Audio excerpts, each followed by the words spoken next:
என் அன்பு சகோதர சகோதரிகளே, இந்த உலகத்திலே காடுகளிலே நாம் பார்க்கிற விலங்குகளிலே சிங்கத்தை போல் தைரியமான, சிங்கத்தை போல் எதையும் அடிக்கிற, எதையும் சாப்பிடுகிற, எதையும் பிடித்துக் கொள்ளுகிற, அபகரித்துக் கொள்ளுகிற, எல்லாவற்றையும் ஆளுகை செய்கிற ஒரு அற்புதமான மிருகம் வேறு ஒன்றும் இல்லை. இது ஒரு பயங்கரமானதும் பலத்ததுமான மிருகமாயிருக்கிறது. அது என்ன நினைத்தாலும் செய்யக்கூடிய வல்லமையும் அதிகாரமும் உடையது.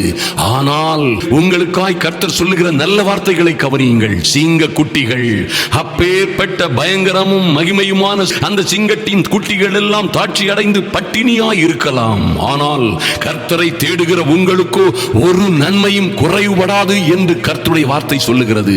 என் அன்பு சகோதர சகோதரிகளே, நிச்சயமாய் நீங்களும் உங்கள் பிள்ளைகளும் ஒன்றிலும் குறைவு இல்லாதபடி சிங்க குட்டிகளை பார்க்கிலும் சிறந்தவர்களாய் ஒரு நன்மையும் குறைவுபடாதபடி வாழ்ந்து சிறந்திருப்பீர்கள் என்பதிலே மாற்றமே இல்லை.